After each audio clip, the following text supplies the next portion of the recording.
오늘 함께 나눌 말씀 요한복음 15장입니다. 요한복음 15장 1절에서 8절입니다. 요한복음 15장 1절에서 8절입니다.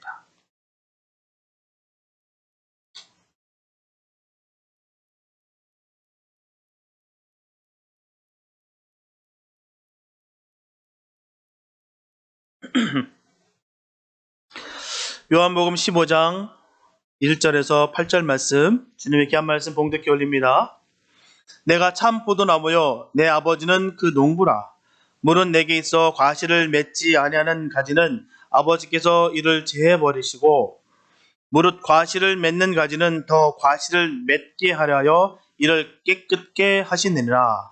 너희는 내가 일러준 말로 이미 깨끗하였으니 내 안에 거하라. 나도 너희 안에 거하리라. 가지가 포도나무에 붙어있지 아니하면 절로 과실을 맺을 수 없음 같이 너희도 내 안에 있지 아니하면 그러하리라. 나는 포도나무요 너희는 가지니 저가 내 안에 내가 저 안에 있으면 이 사람은 과실을 많이 맺나니 나를 떠나서는 너희가 아무것도 할 수 없음이라. 사람이 내 안에 거하지 아니하면 가지처럼 밖에 버려 말라지나니 사람들이 이것을 모아다가 불에 던져 사르느니라. 저희가 내 안에 거하고 내 말이 너희 안에 거하면 무엇이든지 원하는 대로 구하라. 그러면 이루리라. 너희가 과실을 많이 맺으면 내 아버지께서 영광을 받으실 것이요 너희가 내 제자가 되리라. 아멘. 오늘 본문에서 예수님은 포도나무로 자신을 비유하시면서 성도를 가지라 하셨습니다. 그러시면서 가지가 나무 줄기에 온전히 붙어 있을 때에만 좋은 열매를 많이 맺을 수 있다고 말씀하셨어요. 즉 예수님 안에 거한 성도는 자연히 좋은 신앙의 열매와 아름다운 결과를 기대할 수가 있다는 것입니다. 분명한 것은 성도의 궁극적 신앙 목적은 바로 늘 예수님 안에 거하는 거예요. 그리고 많은 열매를 맺는 것입니다. 사실 가지 자체로서는 아무리 애를 쓰고 노력한다 할지라도 절대로 열매를 맺을 수가 없습니다. 그러나 뿌리로부터 올라온 영양분이 줄기를 중심으로 해서 가지로 전달될 때는 잎도 피는 것이고요. 또한 열매도 맺을 수가 있습니다. 또 가지라는 것은 엄밀히 말하면 열매를 매달고 있는 그 역할만 할 뿐이에요. 이 말은 철저하게도 가지 혼자서는 열매를 맺을 수 없음을 뜻하는 것입니다. 가지는 나무 줄기에 붙어 있을 때만 생존이 가능해요. 줄기에 붙어 있지 아니한 가지는 이미 그 나무의 구성원이 아닐 뿐더러 죽은 가지입니다. 죽은 가지예요. 오늘 본문은 풍성하고 좋은 열매를 맺는 법칙과 가지가 열매를 맺는 목적에 대한 말씀입니다. 오늘 말씀을 살펴보면서 좋은 열매를 많이 맺는 예수님의 사람들의 삶에 대해서 은혜의 말씀을 나누겠습니다. 첫째, 성도는 생명력이 있어야 됩니다. 본문 1절에 보면 내가 참 포도나무요 내 아버지는 그 농부라 말씀하고 있어요. 이처럼 예수님께서 농부와 포도나무 그리고 가지의 비유로 하나님과 우리의 관계를 말하고 있는데요. 이는 바로 밀접한 연관을 강조한 말씀이에요. 분명한 것은 포도나무처럼 농부의 손길이 많은 가수도 없습니다. 또 포도나무의 가지처럼 가지치기를 필요한 그런 가수도 없다는 거예요. 참 손이 많은 나무가 이 포도나무입니다. 그러므로 참 포도나무 되시는 그리스도는 그 가지가 되는 그 인류와 하나님 사이의 생명과 심판의 근거가 되신다는 것을 이 비유를 통해서 우리가 이해할 수가 있습니다. 따라서 농부는 열매 맺는 가지는 미련 없이 잘라버린다는 거예요. 포도나무 자체만 남겨놓을 때도 있습니다. 사실 포도나무는 생명력이 참 끈질깁니다. 또 왕성해요. 그래서 그루터기만 남아있어도요 언젠가는 그 가지가 돋으며 한 그루의 나무에서 난 가지들이 온 마당을 그늘지게 하고요 수많은 열매들을 맺습니다. 이게 포도나무예요. 이처럼 심판주 되시는 하나님이시지만 본문 2절 전반부에서 물은 내게 있으라고 말씀하고 있듯이 그 안에 믿음으로 연합한 성도는 내가 결코 내가 쫓지 아니하리라 하나님의 그 언약을 강하게 증거하고 있습니다. 하나님 분명히 말씀하셨어요. 내가 결코 너희와 쫓지 않으리라. 하지만 문제는 그런 하나님과의 관계가 성립되기 위해서는 전제 조건이 분명히 있다는 것이죠. 그러기 위해서는 말입니다. 주님은 본문 2절에서 과실을 맺지 아니하는 가지는 아버지께서 이를 제하시려고 제하신다라고 말씀하고 있어요. 여기서 제하는 대상은 결코 진실한 성도가 아닙니다. 주님께서는 진실한 성도를 제하버리지 않습니다. 가지를 자르지 않습니다. 분명한 것은 포도나무의 유형 가치는요, 꽃이나 목재나 잎이 아닙니다. 오직 열매예요. 포도나무의 가치는 거기 있는 거예요. 그래서 참 성도는 그리스도의 인격의 열매가 그 영혼과 삶의 알알이 맺혀 있는 사람을 말하는 것입니다. 사실 포도나무는 아무렇게나 휘어져 자라요. 곧게 자라는 나무가 아닙니다. 삐뚤삐뚤 꺾여서도 나오고요. 모양이 참 이상합니다. 그래서 가구 재료로 쓸 수도 없고요. 그 기타 등등 다른 어떤 장식품의 재료도 쓸 수 없는 나무가 바로 이 포도나무예요. 그래서 포도나무는 단지 열매를 얻기 위해 필요한 나무입니다. 그게 포도나무예요. 마찬가지로 성도들도 하나님께 대하여 열매를 맺지 못한다면 성도로서의 가치가 없는 것입니다. 그래서 우리는 신앙의 열매를 많이 맺음으로 주님을 기쁘시게 하는 성도들이 되어야 좀 있습니다. 그러기 위해서는 절대로 주님과의 관계가 소홀해지거나 끊어지면 안 돼요. 주님과 끊어지면 죽습니다. 본문 5절 후반부에 보면 나를 떠나서는 너희가 아무것도 할 수 없으리라. 우리 주님 분명히 말씀하셨어요. 나를 떠나서는, 예수님을 떠나서는 아무것도 할 수 없는 존재가 바로 저와 여러분들은 존재입니다. 예수 외에는 없어요. 예수와 관계 끊어지면 끝입니다. 나는 특별하기 때문에 아니에요. 예수와 멀어지고 예수와 끊어지면 그 후로 끝나는 겁니다.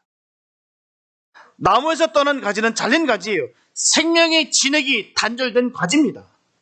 죽은 거예요. 이처럼 주님에게서 떠난 자는 예수님의 사랑과 관심을 필요로 하지 않습니다. 본문 7절에 보면 너희가 내 안에 거하고 내 말이 너희 안에 거하면 무엇이든지 원하는 대로 구하라 그리하면 이루리라. 따라서 주님에게서 떠난 그들은 기도를 필요하지 않는다는 거예요. 왜일까요? 분명한 것은 기도하지 않는 심령은 죽어 있는 것이고요. 거기서 어떤 생명 활동을 기대할 수가 없습니다. 왜요? 죽었기 때문에요. 심령이 죽어 있기 때문에 기도의 중요성도 모르고 왜 주님과 함께 해야 되는지도 모르고 그렇게 살아갑니다. 왜요? 죽었기 때문에. 죽은 자가 무슨 반응이 있겠습니까? 죽음을 보셨습니까? 아무 움직임도 없어요. 심령이 죽어 있으면 그렇다는 거예요. 심령이 죽어 있으면 왜 기도가 필요한지도 모르겠고 왜 주님께서 나와 함께 해야 되는지 이유를 잘 모른다는 겁니다. 왜? 심령이 죽었기 때문에. 기도가 호흡인 것을 모른다는 거예요. 그래서 진정한 생명은 오직 그리스도와의 연합에서만 찾아볼 수가 있습니다. 주님과 하나가 되어야 되는 거예요. 사실 모든 인생은 범죄로 인해서 죽음에 직면케 되었습니다. 그러나 주님께서는 이런 현실에서 우리를 건져내 주셨어요. 구원해 주셨습니다. 그래서 모든 삶은 그리스도 안에 거할 때 비로소 새 생명을 얻게 되는 거예요. 고린도전서 15장 22절에 보면 아담 안에서 모든 사람이 죽은 것 같이 그리스도 안에서 모든 사람이 삶을 얻으리라.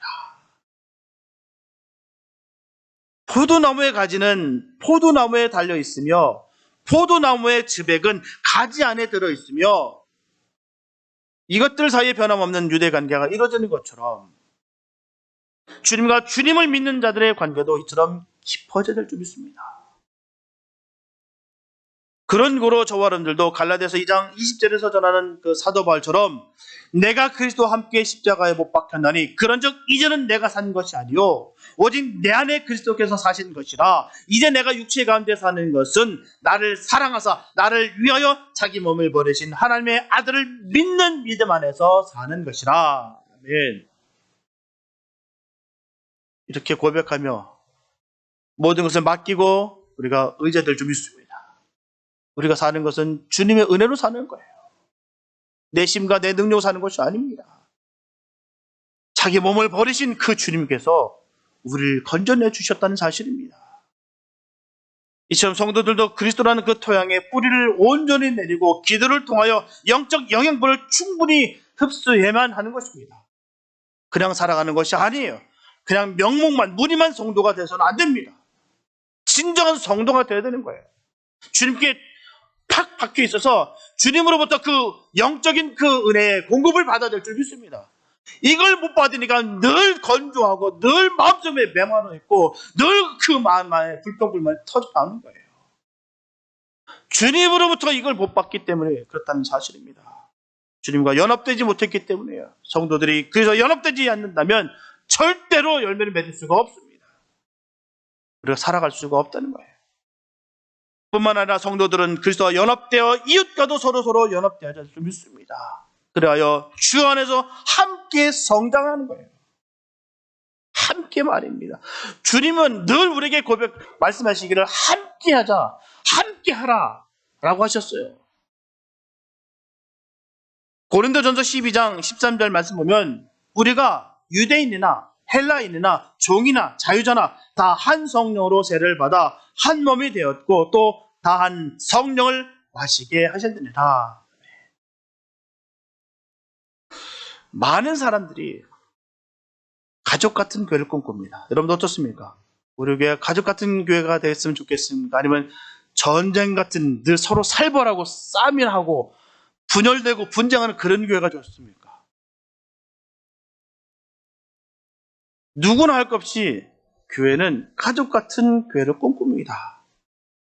교회가 세워지고 일정한 시간이 흐르면 교인들 간에 끈끈한 유대감이 형성이 됩니다. 분명하게 끈끈한 유대감은 좋은 거예요. 반드시 그래야 됩니다. 끈끈한 유대감 좋은 거예요. 하지만 누군가 낯선 사람이 공동체 안에 들어와서 자신들의 안정적인 분위기를 깨는 것을 원치 않게 되면 그때부터는 성장이 멈춥니다. 그러나 이단은 철저히 막아야 돼요. 다 받아들이는 얘기는 아닙니다. 이단은 반드시 찾아내서 반드시 막아놔야 됩니다. 독인 거예요. 거기는 인정사정이 없습니다. 바로 잘라내야 됩니다. 그런 것과 상관없이 오직 자신들만을 생각하게 되면 그냥 다른 사람들이 들어올 틈이 없는 그들만의 교회가 된다는 거예요. 그들만의 교회가 말입니다. 하나님의 교회가 아니라 그들만의 교회. 그러면 교인들이 사람의 눈치를 살피게 돼 있습니다. 다른 의견들은 용납되지 않거나 무시가 됩니다. 그리고 특정한 실세의 말이 하나님과 동급이 되는 거예요. 결코 건강한 교회가 아닙니다.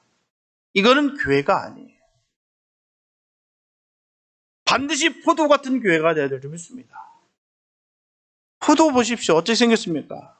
다른 과일에 비해서 포도는요, 다른 과일은 그 안에 씨들이 있어요. 그래서 한 덩어리 같은데 쫙 깔려보면 안에 다 촘촘히 있습니다. 그러나 포도는요, 달라요. 한 송이에 알알이 다 맺혀 있습니다. 그게 바로 한 송이에요. 수북이 달려있다는 것이죠. 어떤 송이를 따도요, 색깔과 맛이 같습니다. 이처럼 포도 같은 교회는 다양함 속에서도 예수 그리스도의 진리 안에서는 일치를 이루는 교회입니다. 그래서 교회는 하나이 돼 여럿이며 동시에 여럿이 돼 하나가 되어야 되는 거예요. 남의 의견을 묵살하고 존중하지 않는 것은 결코 옳은 것이 아닙니다. 내 의견만 나타내고 충돌하면 결코 맞지가 않아요. 교회는 내 개인만 있는 것이 아니다는 것이죠. 교회가 하나에 대해 여럿이며 동시에 여럿이 돼 하나가 되어야 되는 것입니다. 사도 바울은 고린도 교회에게 가족 같은 교회, 바로 포도 같은 교회가 되라고 분명히 전하고 있어요. 교회는 차별 없이 모두 다 예수 이름을 모여서 하나가 될 수 있는 유일한 곳입니다. 그런 교회가 우리 교회가 됐으면 참 좋겠습니다. 서로가 사랑으로 나누고 서로 사랑으로 격려하고 서로 조율하고 말씀 가운데 하나 되는 그런 교회. 그게 바로 포도 같은 교회입니다. 다른 것이 아니에요. 일방적인 것을 통해서 억압할 수도 없고요. 그걸 통해서 또한 맞다라고 할 수도 없는 것이고요. 진리 가운데 우리가 진리 아닌 이상은요, 다 양보하십시오. 진리 아닌 이상, 구원과 상관없는 것들은 다 양보하시면 됩니다. 자꾸 구원과 아닌 것 같고 자꾸 연결시키고 자꾸 그걸 얘기하다 보니까 그게 자꾸 분쟁이라고 서로 부딪히는 거예요. 진리 아닌 이상, 예수 구원 아닌 이상 다 양보하시기 바랍니다. 그럼 됩니다. 때는 우리 진리 말씀 안에서 늘 깨어지는 아픔과 핍박을 감당할 때도 있어요. 그렇지만 깨어지고 잘라지는 것은요, 바로 농부에 관심을 갖고 산다는 증거입니다. 징계와 상급이 없는 것이 무서운 거예요. 여러분들, 징계와 상급이 없는 것이 얼마나 무섭지 아십니까? 버림을 받았다는 거예요. 하나님께 버림을 받으면요, 징계도 없고요, 상급도 없습니다. 가장 무서운 거예요. 잘못하면 징계가 나타나야 되고요, 잘했으면 상급이 나타나야 됩니다. 그게 맞는 거예요. 그게 옳은 것입니다. 하나님께서 사랑하시기 때문에 역사하시는 거예요. 때는 우리가 가끔씩 어려움이 있고 가끔씩 나한테 아픔이 있다 할지라도 그걸 통해서 나에게 하나님께서 성장하는 기회를 주셨던 것이고요, 나에게 더욱더 은혜의 자리를 베푸시기 위한 하나님의 은혜입니다. 그러므로 우리는 성도는 아무리 힘들고 어려운 상황 속에 있다 할지라도 늘 주님의 은혜를 의지하고 사랑을 실천하며 재림을 소망하며 살아야 될 줄 믿습니다. 그러면 생명이 넘칩니다. 저분들은 주님과 함께함으로 말미암아 생명력 있는 축복된 삶을 살아가게 되시기를 축복합니다. 첫째, 교인과 제자의 삶은 다릅니다. 본문 5절 전반부에 보면 나는 포도나무여 너희는 가지니 라고 말씀하고 있어요. 포도나무여 너희는 가지니. 예수님께서는 조금 전 만찬의 석상에서 포도주잔을 나눠주시면서 이것은 많은 사람을 위하여 흘리는 바 나의 피 곧 언약의 피더라.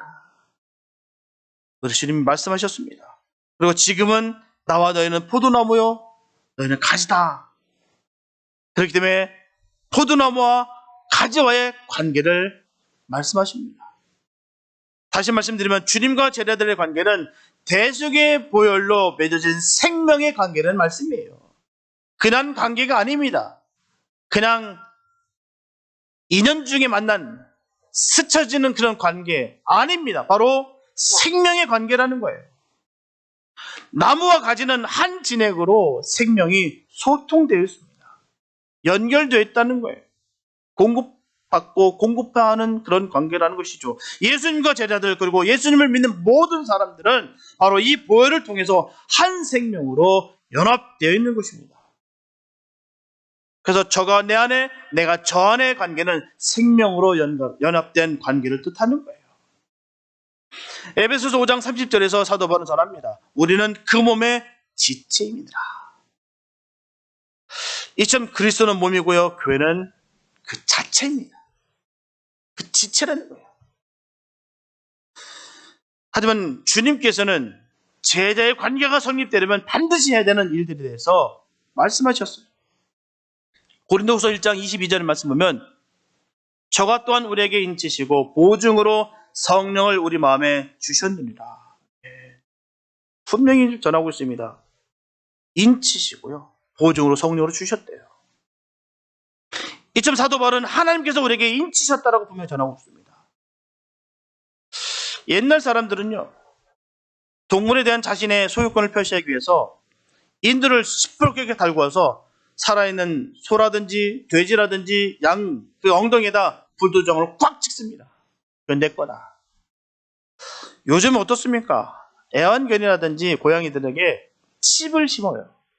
그래서 그 칩 안에 모든 시스템이 있습니다. 그 주인이 누구며 어디 살며 또한 이 동물은 어떤 주사를 맞았고 어떤 질병을 앓았으며 어떤 것이 있는지 그 히스토리가 쫙 들어가 있습니다. 하나님께서 당신의 자녀들에게 인을 치신다는 것은요, 상상이나 상징이 아닙니다. 실제입니다. 실제예요.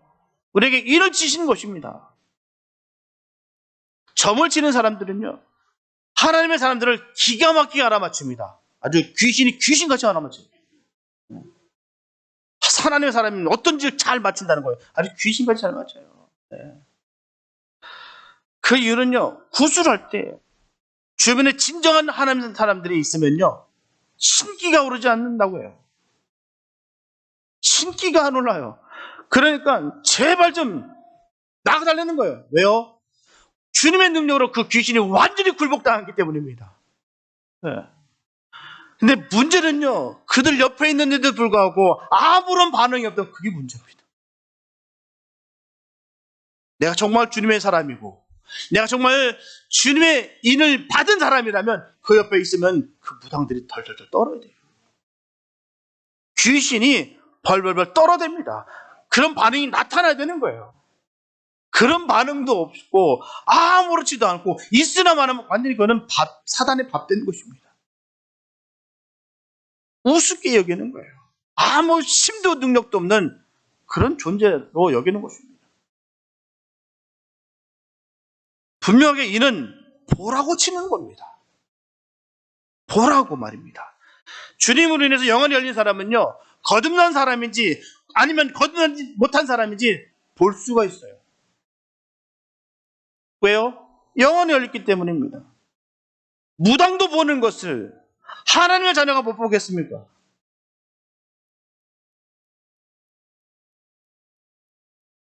그래서 이 보면요, 얼마나 가슴 아플 때가 많은지 몰라요. 목회자가 말입니다. 분명히 일을 먹지 못했는데 그 안에 성령이 없는데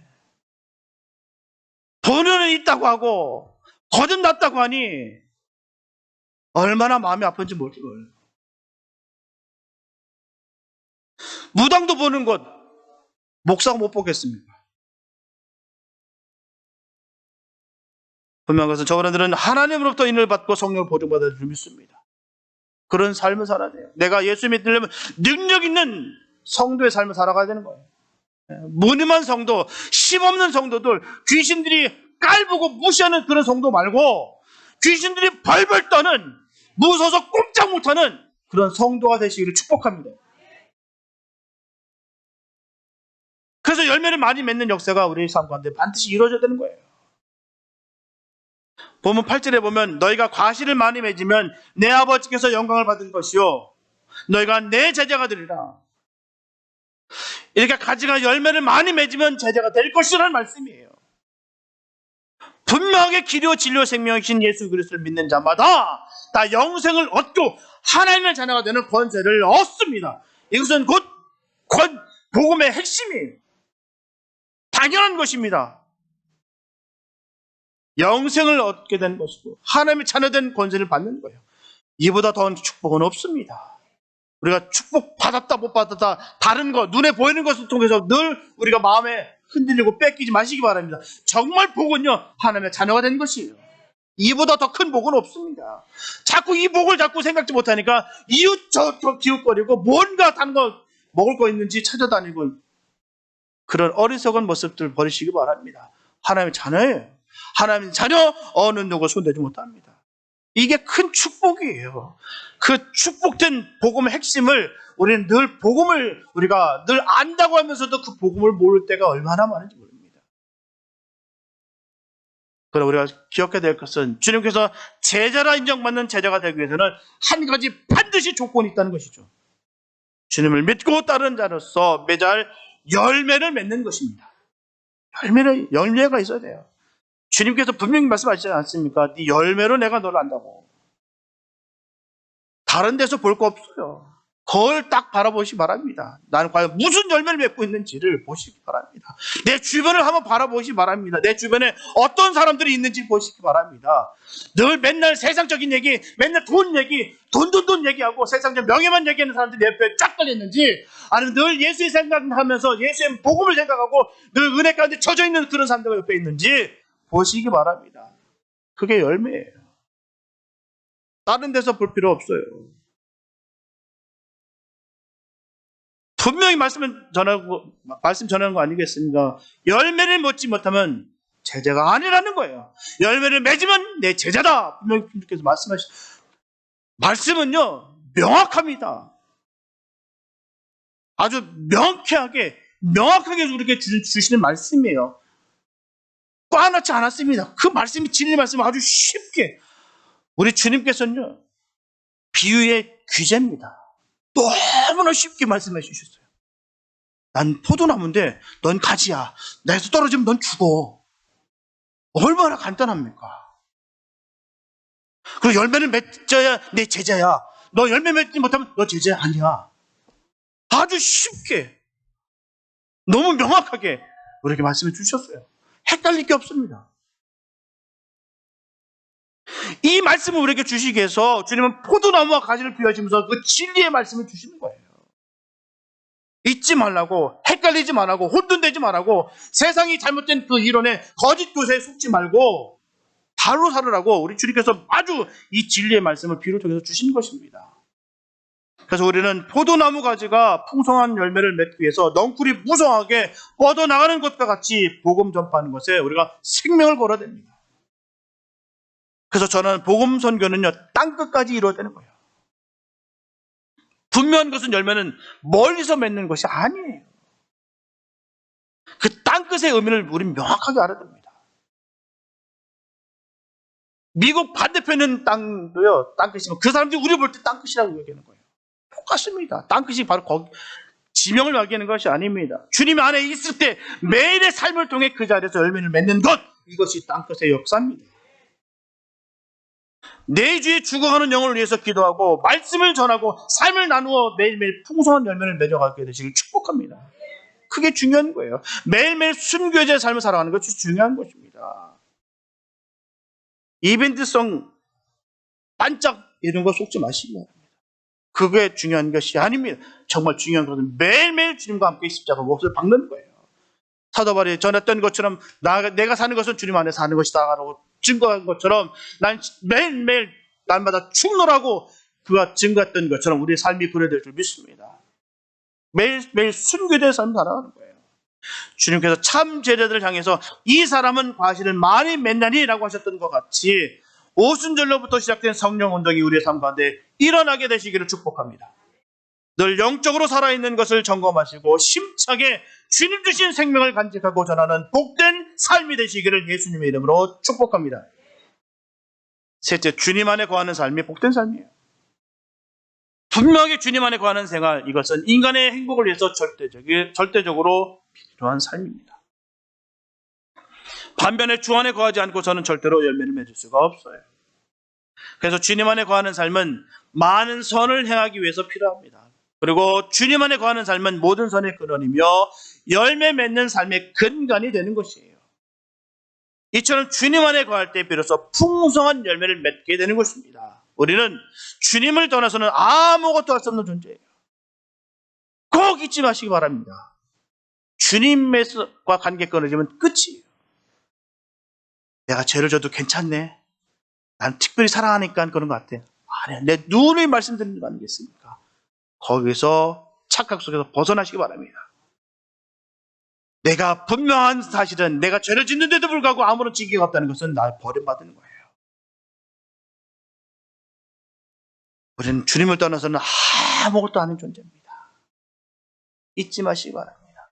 내가 많은 지금까지 해왔고 내가 수많은 영적인 체험을 많이 지금까지 이루었고 아무 소용이 없어요. 지금 내가 주님과의 관계가 중요합니다. 내가 지금 주님과 관계가 서먹서먹하고 끊어졌다면 아무것도 아니에요.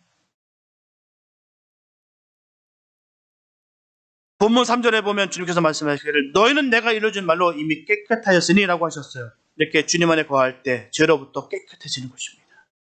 진리의 말씀 안에 거할 때 성도들은 거룩하게 되는 것입니다. 그렇기 때문에 죄로부터 깨끗해진다는 것은 실로 엄청난 은혜입니다.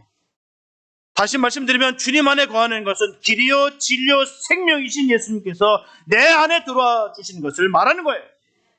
생삼위일체 하나님, 전지전능하신 하나님, 그리고 무소부지의 영원하신 하나님 아버지께서 내 속에 영원토록 차정하시는 것을 의미합니다. 얼마나 감사한지. 그래서 주님께서 본문 4절에서 말씀하시기를 내 안에 거하라 나도 너의 안에 거하리라. 이렇게 내가 주님 안에 거함으로 말미암아 주님의 모든 것이 되듯이 주님께서 내 안에 거하심으로 나의 모든 것이 되어주시는 거예요. 이게 너무 중요합니다. 내가 주님 안에, 주님이 내 안에. 내가 주님 안에 거하기 때문에 주님이 나의 모든 것이 되어주시는 거예요. 주님은 또한 우리가 모든 것이 된 것입니다. 세상 천지 모든 것이 다 녹아 없어진다 할지라도 그 영혼 사랑하십니다. 그래서 주님께서 그 안에 있을 때 모든 것이 된 거예요. 그런 은혜가 있게 되시길 축복합니다. 그래서 풍성한 열매를 맺는 방법이 무엇일까요? 첫째, 예수님을 닮는 것입니다. 이렇게 예수님 안에 거한다는 것은 예수님을 닮는 생활을 말하는 거예요.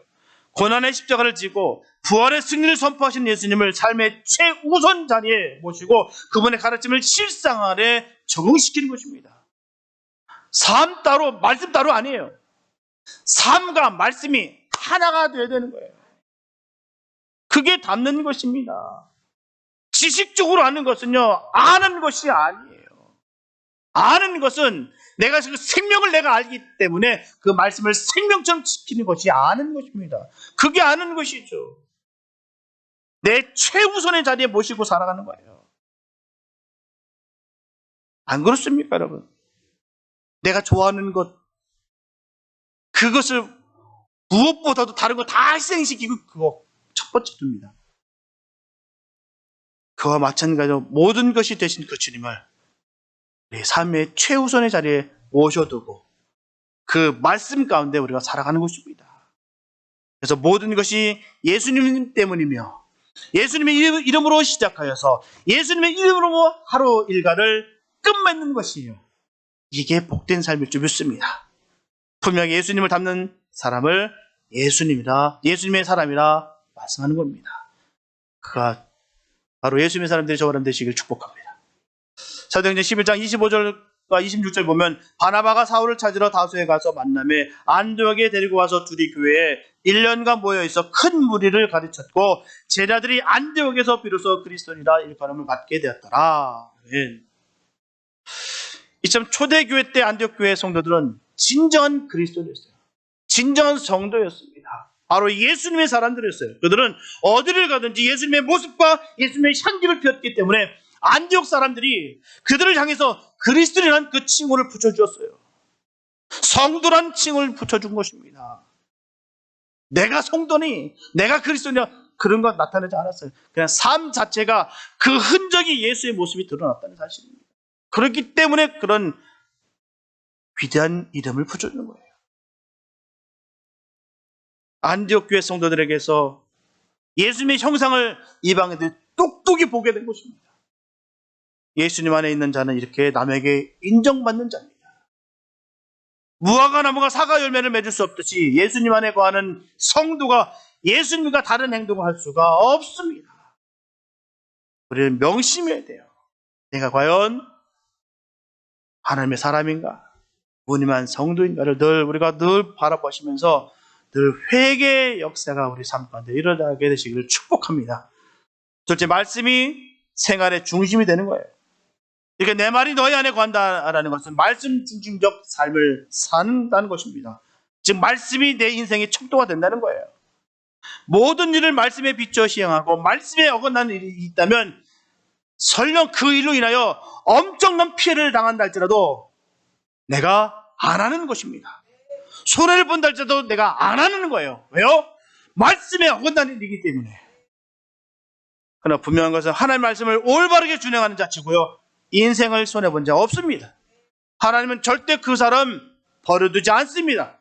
바로 올려 세우고 존귀하게 복된 존재에게 되게 만드십니다. 우리는 결코 눈에 보이는 잠시 잠깐 있는 것에 전혹되고 미혹되면 안 됩니다.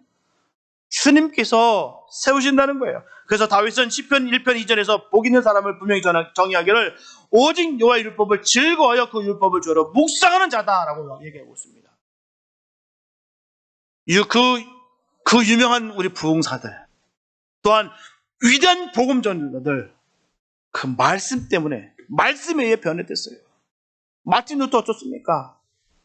의인은 믿음으로 살리라는 이 말씀 하나로 통해서 그 종교개혁이라는 그 엄청난 일을 그가 이루었습니다. 주님의 능력으로 말미암아. 이 기도에 심취했던, 그 이단에 푹 심취했던 성 어거스틴은 어떻습니까? 결국 말씀 안에서 눈을 떴기 때문에 그가 회심하고 돌아왔어요. 그래서 우리는 희망이 있는 것입니다. 말씀 가운데 우리는 늘 변화될 수 있다는 것. 이렇게 이기도에 푹 침체했던 그 성 어거스틴까지 변화시켰던 그런 말씀, 강력한 그 말씀이 우리와 함께하기 때문입니다. 지금 하나님의 말씀은 신실하십니다. 결코 거짓이 있을 수가 없어요. 그래서 시편 1편 3절에서 분명 전하고 있듯이 이 말씀을 준행하는 자는 시냇가에 심은 나무처럼 시절을 쫓아 풍성한 열매를 맺으며 그 형세가 다 형통한 자다. 우리 말씀 주셨습니다. 우리가 기억해야 되는 것은 그리스도인의 신앙 목적은 하나님의 영광이에요. 우리를 지으신 것도 하나님의 영광을 위해서 우리를 지으셨습니다. 분명히 인간이 하나님께 돌릴 수 있는 영광은 오직 하나입니다. 하나님께서 원하시는 열매를 맺는 거예요. 그 외에는 없습니다. 열매를 맺는 삶. 그래서 성도의 풍성한 열매는 하나님께 영광이 되는 거예요. 우리가 기도하며 찬양을 드리고 거룩하게 예배드리는 것은 그 자체가 목적이어서는 안 됩니다. 기도, 찬양, 예배, 그게 목적이 아니에요. 신앙생활의 에너지가 되는 것입니다. 기도를 위한 기도, 예배를 위한 예배, 찬양을 찬양한 예배.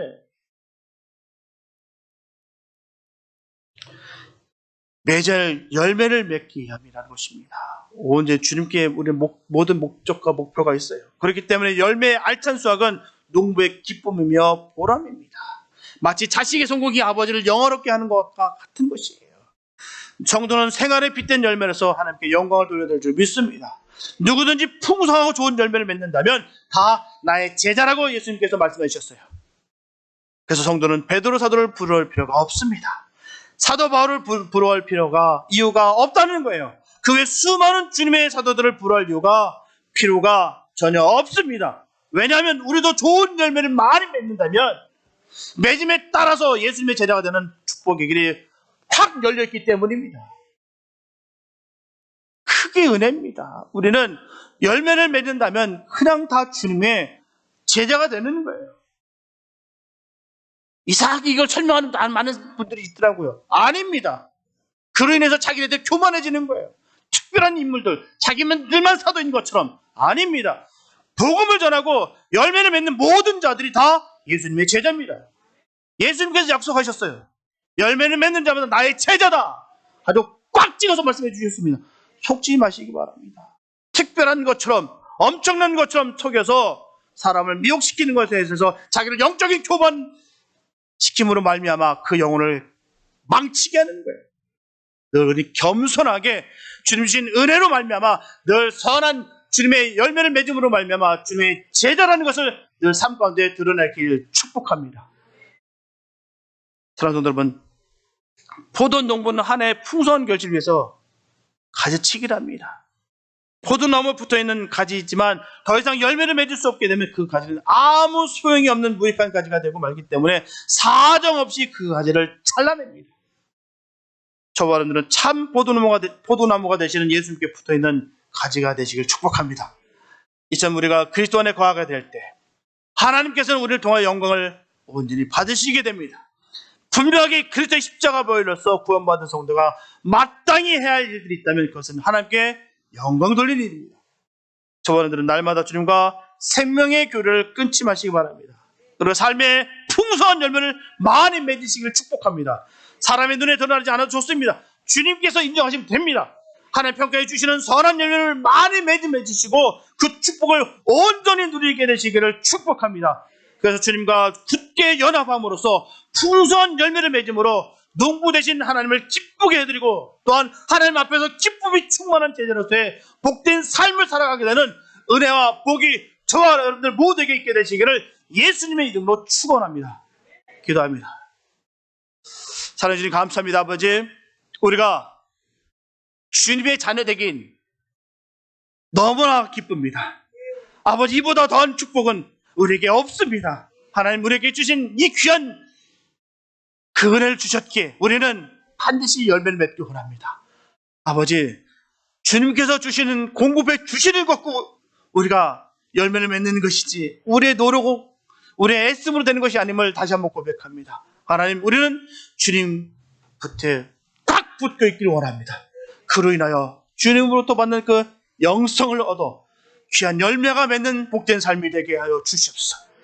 결코 우리는 흔들리지 않습니다. 하나님, 오직 주님께만 딱 붙어있기에 어느 누구도 손댈 수 없음을 늘 감사하고 믿음으로 나아갑니다. 능력의 제자들, 능력의 성도들 되게 하여 주시옵소서. 저 원수 마귀가, 저 귀신이 벌벌 떠는 그런 복된 삶이 되게 하여 주시옵소서. 주님, 예수의 이름을 선포할 때마다 악신이 쫓겨나고 문제들이 해결되고 주의 영광이 드러나는 그런 삶이 되게 하여 주시옵소서. 주께서 함께 하실 줄 간절히 믿사옵고 우리를 구원하신 예수님의 이름 기도했습니다.